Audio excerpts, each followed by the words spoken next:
नमस्कार, आप देख रहे की मीडिया। आज बात 70 के दशक की मशहूर अभिनेत्री आशा सचदेव की। ये बॉलीवुड की उन हीरोइनों में से एक थी जिनकी खूबसूरती और एक्टिंग के सभी कायल थे और साथ काम करने के सपने भी देखा करते थे। यहाँ तक कि महेश भट्ट भी उनके साथ काम करना चाहते थे, लेकिन फिर कैसे एक हिट फिल्म ने इनके बढ़ते करियर पर ब्रेक लगा दिया। करियर लाइन पर लाने के लिए एक से एक बोल्ड सीन दिए, लेकिन फिर भी कुछ ना हो पाया और एक ठप्पे ने कैसे बर्बाद कर दी इनकी जिंदगी।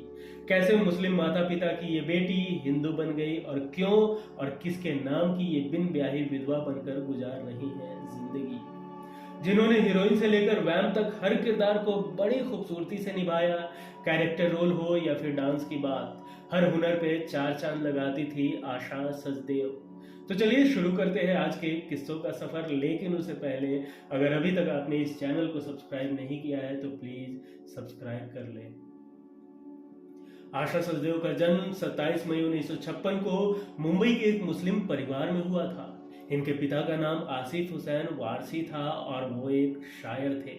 माँ का नाम था रजिया और माँ भी फिल्मों में बहुत ही अच्छी एक्ट्रेस थी, या यूँ कहे तो फिल्मों में काम किया करती थी। जब तक ये मुस्लिम थी इनका नाम था नफीसा सुल्तान। आशा का एक भाई है जिसका नाम है अनवर। नाम से शायद आपको याद ना हो, लेकिन आपने वो गाना तो सुना ही होगा, हमसे का भूल होई जो ये सजा हमका मिली। ये गाना अनवर की आवाज में ही रिकॉर्ड हुई है और बहन का नाम रेशमा है। साथ ही आपको बता दूं कि बॉलीवुड के मशहूर एक्टर अरशद वारसी आशा सचदेव के भाई लगते हैं। पिता दोनों के एक हैं पर माँ अलग अलग। आशा सचदेव जब छोटी थी उसी वक्त इनके माता पिता का तलाक हो गया। बेटा पिता के पास चला गया और बेटियां माँ के पास आ गई। कुछ समय बाद ही आशा की माँ ने दूसरी शादी कर ली और इनके दूसरे पति का नाम था आईपी सचदेव, जो कि एक वकील थे। इसलिए आशा सचदेव ने अपना नाम और धर्म दोनों बदल लिया और बन गई रंजना सचदेव, और इसके बाद नफीसा सुल्तान बन गई आशा सचदेव।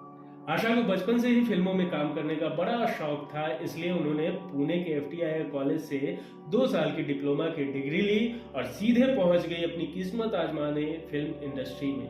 यहाँ आशा सचदेव को बिना किसी ज्यादा मशक्कत के पहली फिल्म 1972 की डबल क्रॉस मिल गई। फिल्म के हीरो थे विजय आनंद, जिनके अनसुने किस्सों का वीडियो आपको इस वीडियो के अंत में मिल जाएगा, और इनके साथ थी रेखा। इस फिल्म में आशा सचदेव का भी अहम किरदार था, लेकिन अफसोस कि ये फिल्म चली नहीं। फिल्म फ्लॉप होने के बाद भी लोगों को इनका काम बेहद पसंद आया और इन्हें 1973 की फिल्म हिफाजत में विनोद मेहरा के अपोजिट लीड रोल मिल गया। अब आशा सचदेव बतौर हीरोइन इंडस्ट्री में आगे बढ़ने लगी। 1977 में आशा सचदेव की एजेंट विनोद और एक ही रास्ता सुपरहिट हुई थी।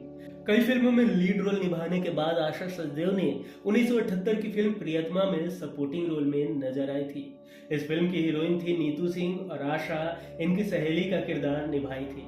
कारण था इस रोल का दमदार होना। इस फिल्म के लिए आशा सचदेव को फिल्म फेयर के तरफ से बेस्ट सपोर्टिंग एक्टर का अवार्ड भी मिला था। इसके बाद तो उनके पास फिल्मों की लाइन ही लग गई। लेकिन कहते हैं ना, बॉलीवुड में एक बार जिसके सितारे चमक गए वो रातों रात फेमस हो जाता है। वहीं अगर किसी ने गलती से भी कोई गलत फैसला ले लिया तो उसका करियर तक खत्म हो जाता है। जहां सितारों को जितनी जल्दी पहचान मिलती है उतनी ही जल्दी वो बेनामी के अंधेरे में खो भी जाते हैं।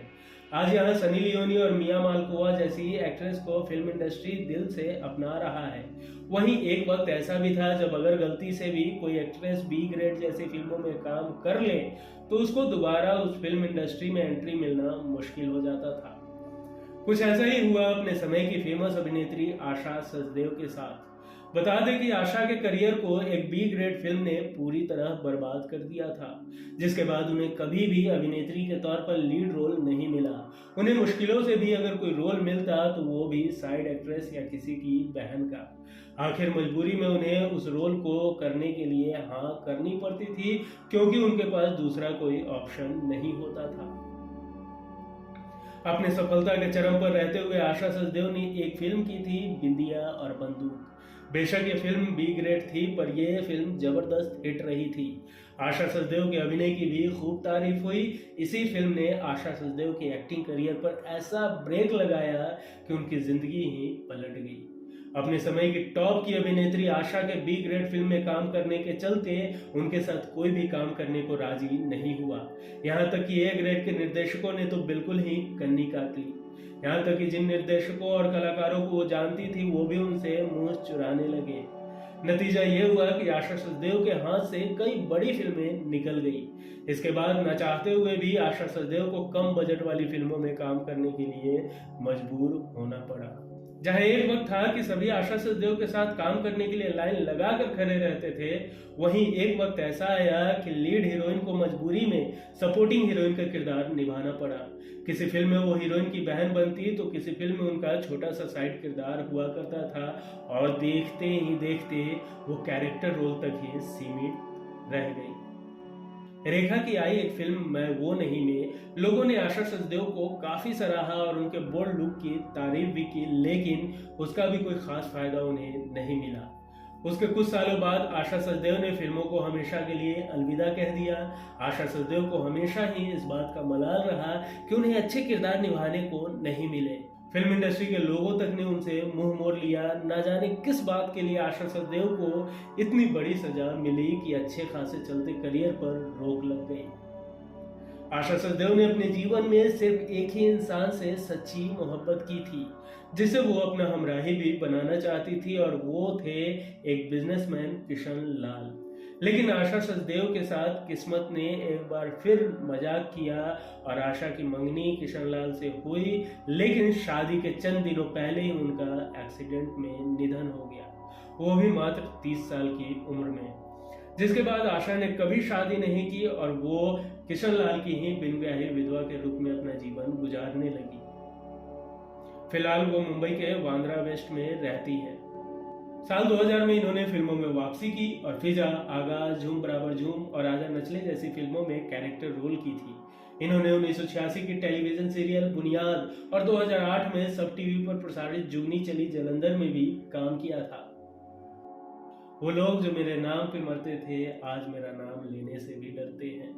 अगर आपके पास आशा सचदेव से संबंधित कोई भी जानकारी हो तो हमें कमेंट कर जरूर बताएं।